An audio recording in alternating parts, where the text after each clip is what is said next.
महाकुंभ एक बहुत बड़ा हिंदू त्योहार है। ये आस्था और अध्यात्म का उत्सव है। ये हर 12 साल में होता है। 4 पवित्र शहरों में बारी बारी से प्रयागराज, हरिद्वार, नासिक और उज्जैन। ये साइकिल एक्साइटमेंट पैदा करता है। कुंभ मेला शुद्धिकरण और नई शुरुआत का समय होता है। लाखों श्रद्धालु पवित्र नदियों में स्नान करने आते हैं। उनका मानना है कि इससे उनके पाप धुल जाते हैं और उन्हें मोक्ष मिलता है। यह त्योहार विश्वास की शक्ति का प्रमाण है। महाकुंभ सिर्फ एक धार्मिक कार्यक्रम नहीं है, यह एक वाइब्रेंट कल्चरल स्पेक्टिकल है। यह भारतीय परंपराओं की विविधता और रिचनेस दिखाता है। यह एक ऐसी जगह है जहां हर तरह के लोग एक साथ आते हैं। कुंभ मेला जीवन, मृत्यु और पुनर्जन्म के इटर्नल साइकिल की याद दिलाता है। यह रिफ्लेक्शन और इंट्रोस्पेक्शन का समय है। यह अपने स्पिरिचुअल सेल्फ से जुड़ने का समय है। बसंत पंचमी महाकुंभ के दौरान एक खास दिन है। ये बसंत ऋतु की शुरुआत और नई शुरुआत का प्रतीक है। ये ज्ञान, संगीत और कला की देवी सरस्वती माता को समर्पित दिन है। बसंत पंचमी पर पवित्र नदियों में डुबकी लगाना बहुत शुभ माना जाता है। ऐसा माना जाता है कि इससे बुद्धि, समृद्धि और आध्यात्मिक ज्ञान प्राप्त होता है। इस दिन का माहौल भक्ति और एंटिसिपेशन से भरा होता है। बसंत पंचमी का स्नान देखने लायक होता है। लाखों श्रद्धालु केसरिया और सफेद वस्त्रों में नदी के किनारे इकट्ठा होते हैं। हवा में मंत्रों और भजनों की गूंज होती है। यह सामूहिक आस्था और समर्पण का पल होता है। इस साल बसंत पंचमी का स्नान 5 फरवरी 2025 को पड़ा। यह महाकुंभ 2025 का तीसरा अमृत स्नान था। इस दिन आध्यात्मिक शांति चाहने वाले श्रद्धालुओं की भारी भीड़ देखी गई। महाकुंभ 2025 में अभूतपूर्व भीड़ देखी गई।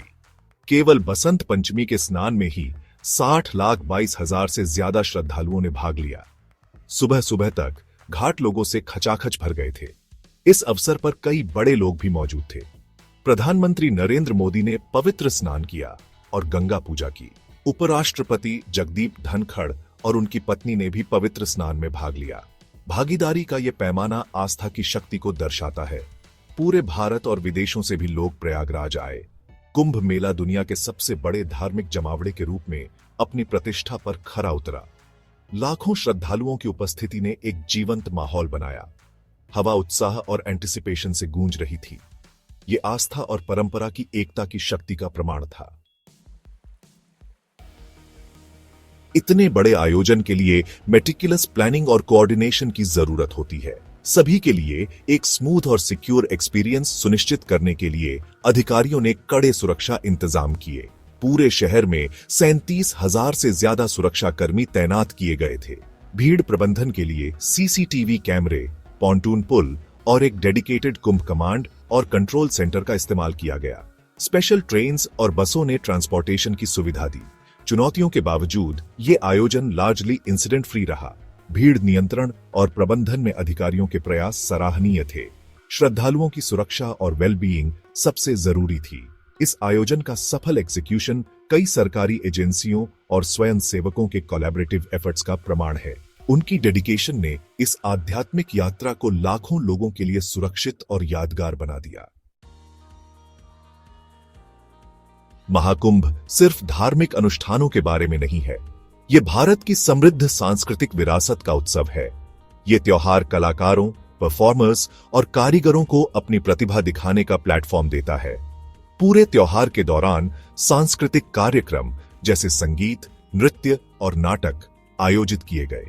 ट्रांसजेंडर कलाकारों द्वारा बनाई गई कलाकृतियों की एक आर्ट गैलरी ने भी लोगों का ध्यान खींचा। कुंभ मेला ने भारतीय संस्कृति की विविधता और समावेशिता दिखाई।